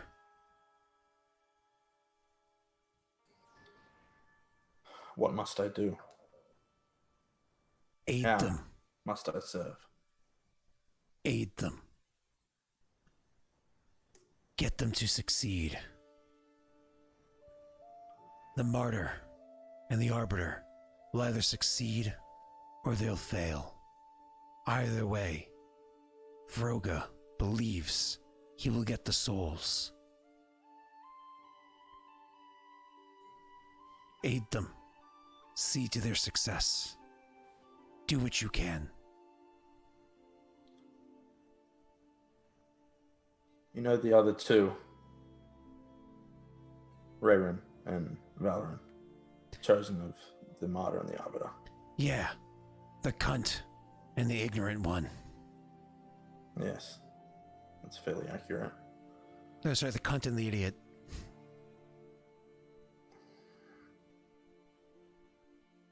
I will aid them. And in doing so, aid the Martyr and the Arbiter. But is there anything directly I can do?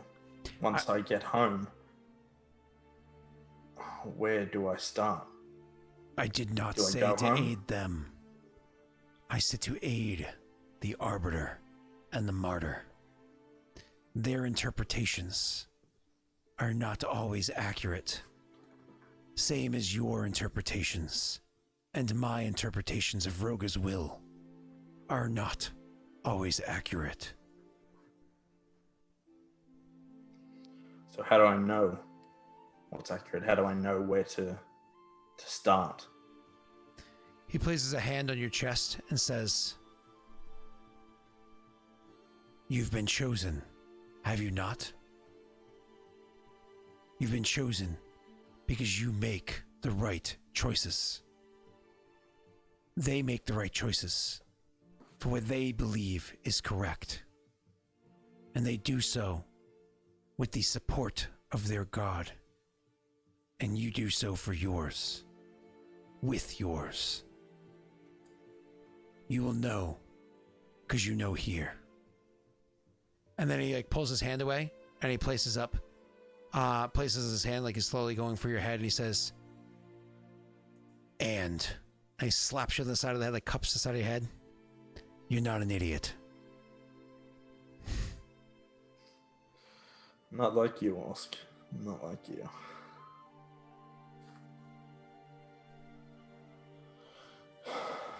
So we support in the shadows. Do we expect the war, the one that is happening right now in the Arbiter's realm, to spill out to home, to our place? The war is one unlike any war that has ever been fought by the gods before. They will not know one battlefield. And I'm afraid to tell you, but they finally clashed. They hadn't, but now they are actively clashing. And when one is winning a battle on one field, they will seek to engage on another, and another, and another. Our home, your home, could become a field as well, if one side seeks a path to victory.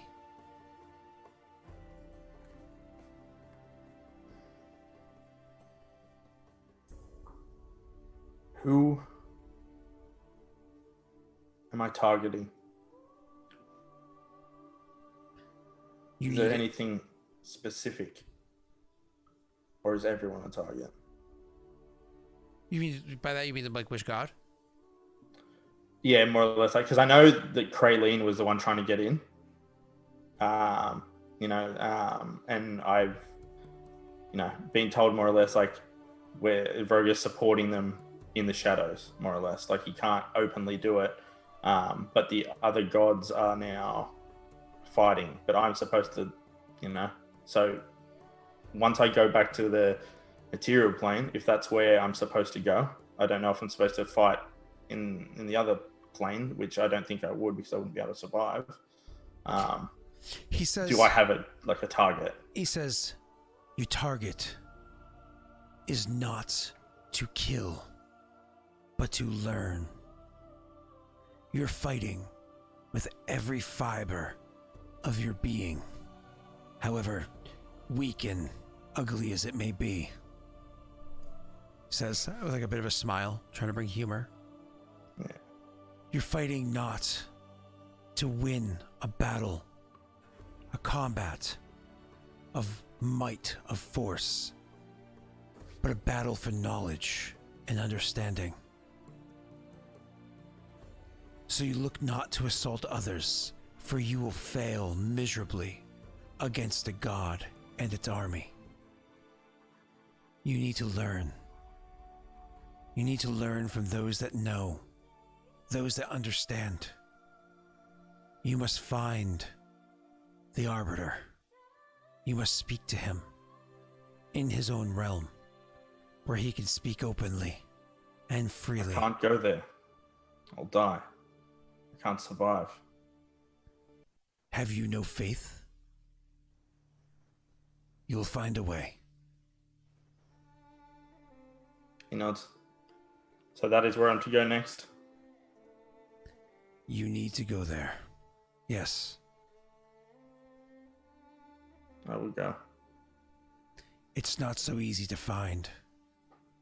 It's not so easy to get to. There are many places to traverse. There are different planes that exist. You understand this to a small degree, but it's so much more. Allow me to try to show you how it works. He holds forward, like he kind of like turns around, like gestures and holds forward his hand in like a big sweeping gesture. And you see like a large wheel kind of appear in front of it. That wheel has around it 16 spokes that come off of the wheel. That come around the wheel, 16 spokes that go around. Each of those spokes ending with like a hand, like a handle or like a nodule that comes off the edge of it. The center of the wheel has like a focal point, like a center, almost like disc or whatever it is that exists there.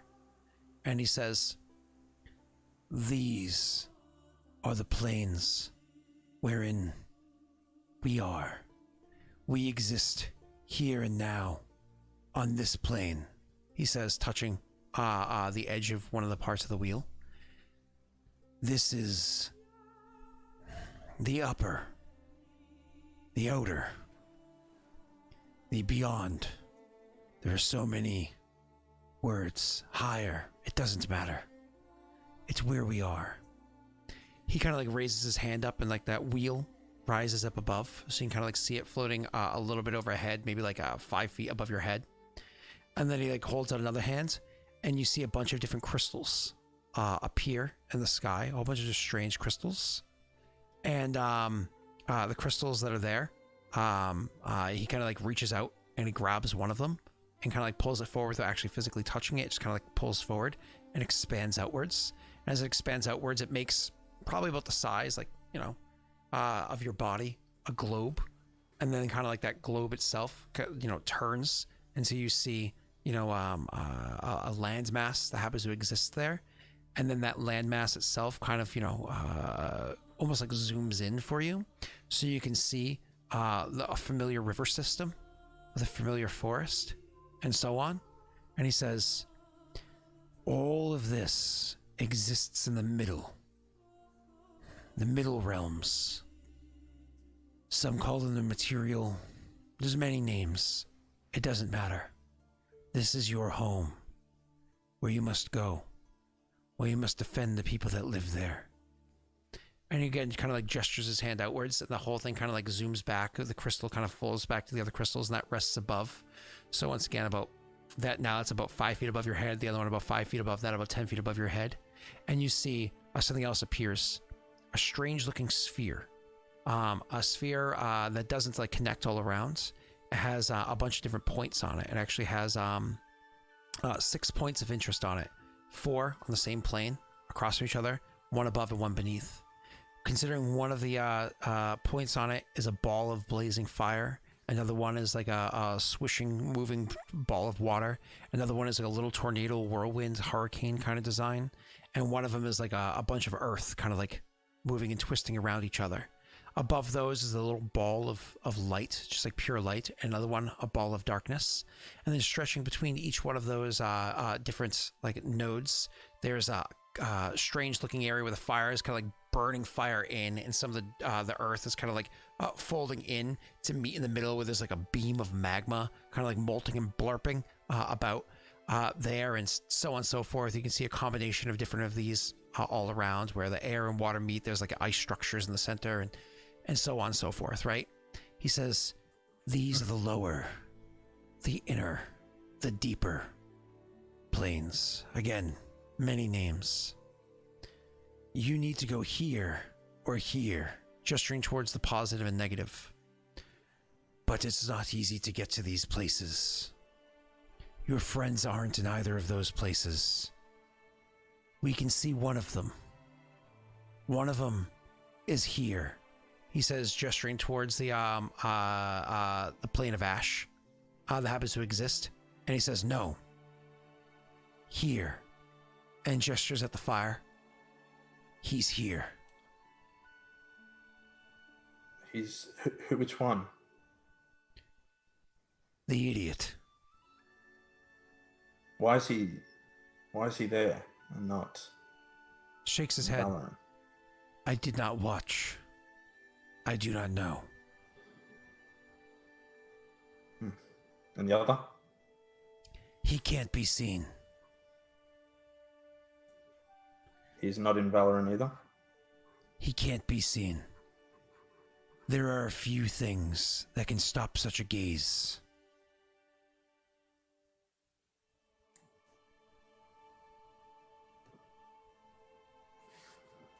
Okay. We know where one is. But I'm to go to the negative. To Nankara. And seek out the information that will help us. Or to the positive pole. And speak to the martyr. You have relations with both. You, unlike almost any mortal, can speak to either. But you cannot just go here. The gods have deals, pacts with one another. They also war with one another. There is a strong pact that exists between Kraline, the goddess of fire, and I dare not speak her name in such a holy place.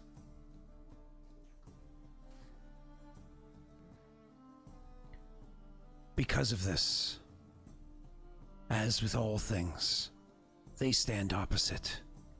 Vroga's pact is not there, but instead, and he gestures towards the swirling whoosh, lives within the plane of water. The pact is so close there that that elementals are allowed passage.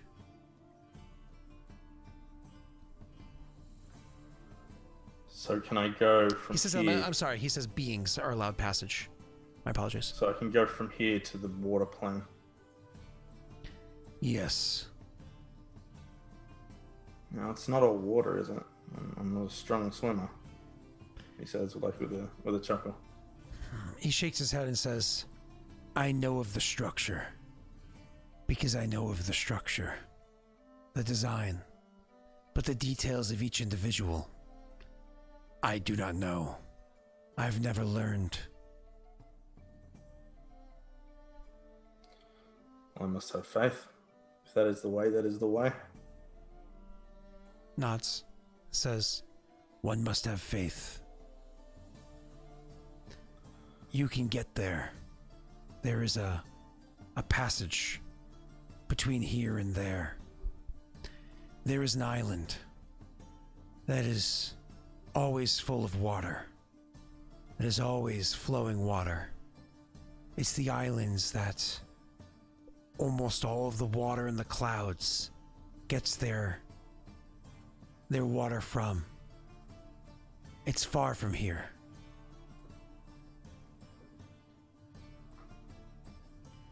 How do I get there? Same way I got here? You've been there before.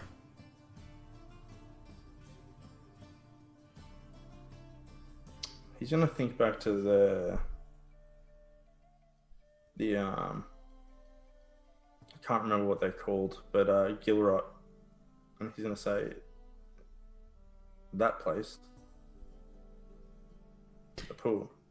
There's quite the currents there. He nods. All right. I'll head back. Can you give me a general direction? You should know. I've never been there. Because I've never been there. You have. So you'll have to find it.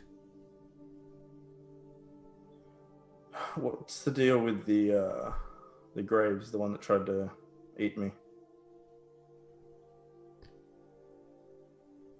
Speak to the Arbiter. Speak. No, I was made an offer. Speak to the Martyr. And then you say, I was made an offer? Yeah. He says... Yeah. He says... But you chose to choose. You chose to have an impact. I did. And I will. So, before I go, will you join the fight, fighting the Arbiter and the Martyr?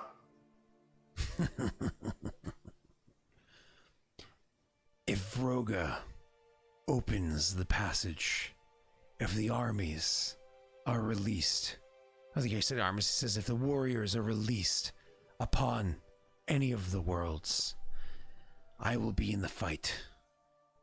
I will continue my glory, whether it be eternal or until I am no more.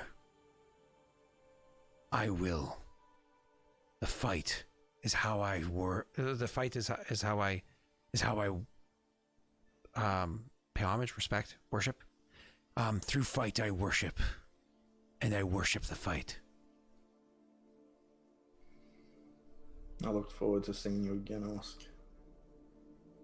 He nods and says, as do I. As do I. One day you will join us. Just don't lose your soul on the way. That is what I'm most afraid of. Says, just remember, I'm always with you. By our pact, I cannot leave you. However, that pact was broken by one. By three. It was. I released her on that part. Shakes his head. I hope. It is not your place to release her. She made the pact. She broke it. And now she must find her way. Well, Vroga has put that in front of her. He showed me a vision. I guess what must be trials. I hope she succeeds. And proves herself worthy. I care only that she joins us. Joins us here. I also do. Because that is the ultimate goal. To fight. Vroga's enemies at his side. He nods. And he again takes a step forward, places a hand on your shoulder, and says, but be mindful, Grishka. She has a fire in her heart.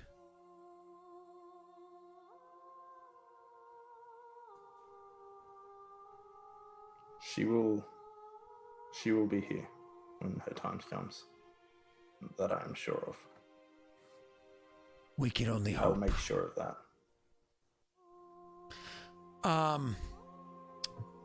And he'll actually pull you in for an embrace. You can feel him give you the hug. But as you go to return the hug, you kind of like step through him. That'll take some getting used to. Go. Learn. Be triumphant. Be chains down by no one. By nothing.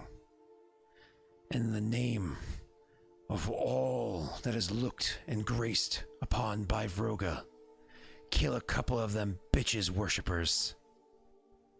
Show them no mercy. Always. One thing he's going to look back and he'll say, one thing that rocked me was Vigil. Was I right or wrong? About what part? I fought for them. And I haven't known. If that was... I felt him with me. But he goes against everything we learned. And now we'll still fight her. So was I right or was I wrong? He says, just know, Vigil's not a concern of yours anymore. He nods. He says, well, I have somewhere to be. And I'll see you soon, hopefully. Soon. You turn? Yeah. And you take those steps out of the kingdom, out of the plane that you've come to find, you've come to search for over a month. Who knows? Who knows how long you were here? And you have to go back. Mm-hmm. You have to go away. And thus concludes our session for today. Well, just when I thought I was out, they pulled me back in. Thought I was going home, but nope. Off to the water plane and then to find the Arbiter. Interesting things to come. I'm curious what theories people are going to come up with the shit that I've talked about with you today. Sometimes they're a little bit cray-cray. Sometimes they be nutty pants. They nutty in your pants. I've seen some good ones so far. Oh well. Anything you want to say before we end the session today there, Grishka? Just once again, thanks for the support. We all really appreciate it. So thank you guys for coming and hanging out. And hopefully I'll see you again soon. Man, there's a whole bunch of rippy bits. It just reminded me of the island of... Like, the cup is filling up with, like, an island of gravestones. Like, look at it. I don't know if you can see it on the stream or whatever. It's like... Oh, yeah. Hold on, let me make it bigger. It's literally full of a whole bunch of graves. Where's the... There you are. So funny. Oh, come on. Oh, it's because I have it locked. That's why. I unlocked you. There you are. Oh, yeah. It's full of a whole bunch of... There we go. It's like the island of... The island of... Oh, there you go. More rippy bits. So anyways... Yeah, I mean, a lot kind of... I don't know why it's not moving. Oh, it's so full that... catch the ball! Catch the ball! No! Catch them! Oh, just kidding. The physics don't make it so it works. Oh, it's you trying to land on an island. Sometimes you get it. Sometimes you don't. Nice. Anyways, so, yeah, you were... yeah, it was a long travel, so on and so forth. How many hours have you played by yourself now? Just for Viking Magoo, you know, 10 hours alone. roughly. Yeah. And you're not done yet. Obviously, you need to move on. I'm actually kind of happy that Neil has played the least because Neil's character is literally just sitting there. He's doing nothing. So it was yeah. So next week I'm definitely gonna have to have some time with Tesh, and maybe time with Tesh and you again, and maybe we'll just skip Neil again, you know? Neil's got to get in there. But we gotta. Been Neil's been going too to- long with no Neil. You guys have to go to him. You know, like he's not gonna go to you. He can't go anywhere. He's just gotta sit there and go. Maybe I should have left quarantine and gone to work. You know, like. Yeah. You know, it's one of those things where, yeah, I don't know. We'll find out. We'll find out what happens. I won't lie, I'm worried for Tesh. He has no good choices. He has 0 good choices. I thought he was going to stay in the negative energy plane and go seek the Arbiter, but then I made it difficult. I intentionally made it difficult because I'm portraying what's happening in like the universe. He's not the only character there, right? Like the whole universe of stuff happening. I portrayed it, right? But at the same time, it has to be one of those. More or less, I'm saying to him, you can go there now and you can get your answers now, but you were seriously chancing death. Like you could just die trying to get there. And instead of dying trying to get there, he took a step back. Like, okay, I still need to get there, but we could probably go a safer route. Maybe if we get Raerin first, then we can get there. Okay, Raerin first, then we can go there. That'll be safer. Okay. Or the Martyr. That could be safer too. Okay.